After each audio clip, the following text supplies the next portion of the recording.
I've always envisioned this and saw this in my future, so it's not new.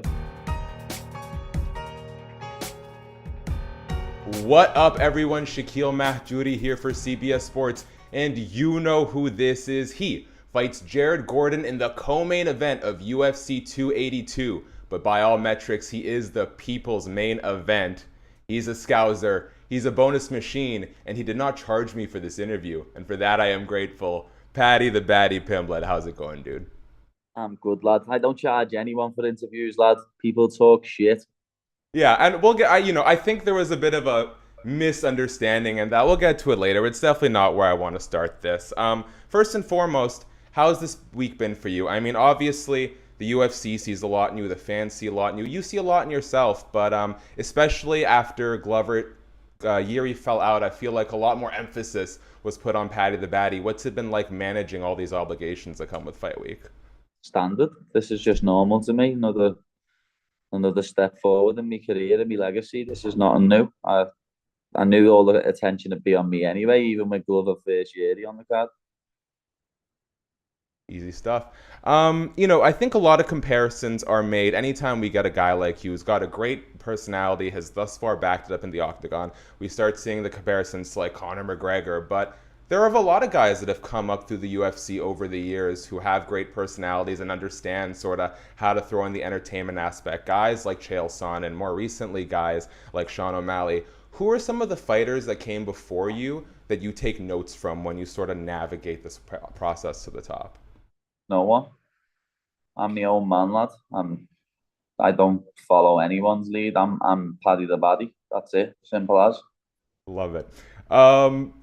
You meant a lot of talk has been made recently of a fight possibly between you and Conor McGregor. Obviously, both stars in your own right. I actually think it makes a lot of sense. I think there's some gripes from UFC fans that Conor is immediately getting title shot after title shot, or in that space. I think having a guy like you who's on the rise, him who's been off for a while, makes sense. When you picture and envision that fight, is there a timeline that makes sense for Paddy versus Conor? Nah, people keep talking about it, but as I say, I take it one fight at a time, lad. I'm not looking past Jared. I've got to finish him first. Yes. I'll be candid. When you first had that first fight in the UFC against Luigi Vendramini, I wasn't totally sold. Obviously, you got hurt early, but came back in that same round. Had that I think I got hit. Knockout. Yeah? Well, I mean, okay, come on. He was pouring it on. You backed up to the fence. Thought you knew about MMA. Fucking hell. So no trouble at all during that early exchange in the first half. He hit me with his best punch, and I took a step back and started swinging to have a fight with him, and he shot him for the takedown instead. Okay, fair enough. The sort of painting I was trying to paint here is that I feel like as each fight has gone on and the challenges have been sort of incrementally increased, you've actually performed better and better. Like the Jordan Leavitt fight, there was no moment where he had anything for you. Sure, he had you against the fence, but you were putting him in submission threats. You were actually winning, I think, a lot of the exchanges, grappling and striking. As you make your way and you see how much there is to gain here in terms of monetary gain, moving your way up the card, I believe you when you say that this fight is the best camp you've ever had. How have you managed to sort of make time for everything that comes with this expedited pressure and spotlight? As I say, I was born to do this, lad. This is what I was meant to do. So I take everything in my stride. This is nothing new for me. Even when I was fighting on Cage Warriors main event and stuff like that, I had a lot of media obligations. Nothing like the UFC, but as I say, I've always envisioned this and saw this in my future. So it's nothing new.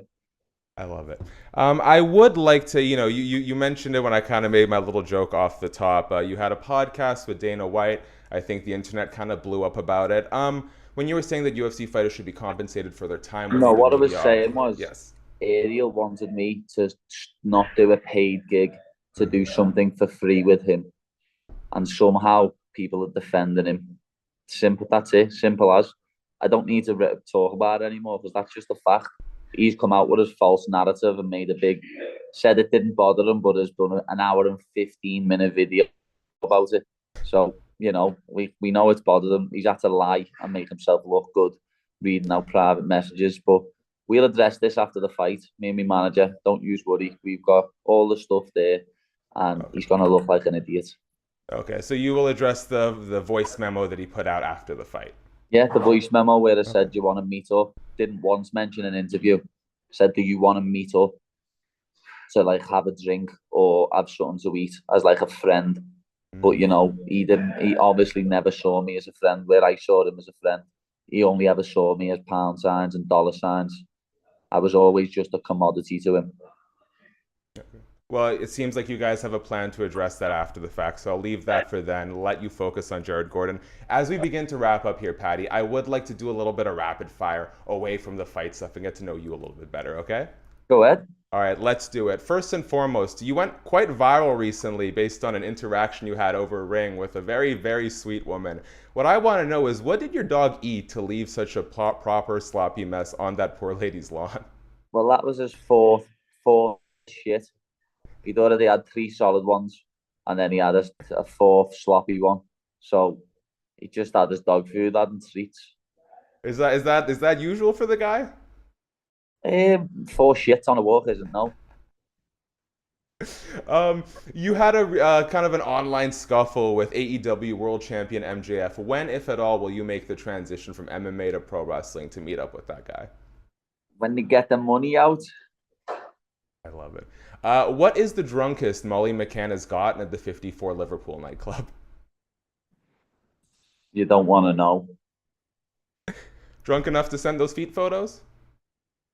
What feet photos? Well, the ones that everyone's always harassing her about. Oh yeah, that's just weird. Some crazy weirdos out there. Don't get me started. I mean, I'm honestly sad I brought it up. All right, last one here before I let you go, Paddy. What is it with the Americans and their ranch sauce? Mad, innit? They love the ranch sauce. I actually had a little try of the Chick-fil-A sauce the other day, and that's disgusting. What are your top 3 sauces of all time? Ketchup, of course, barbecue, and I'd probably say one you haven't got, Peronese. Good stuff. I know what you're talking about there. Hey, I actually almost forgot. I did want to take a quick trip down memory lane. You always said that this has been the plan from the start. You always envision yourself here. If you could go back in time, what advice would you give to this handsome young laddie? To start listening to people a lot earlier. I used to be I wouldn't listen to people, but I used to think I knew best. And I wish from that age that I started listening to people a lot more.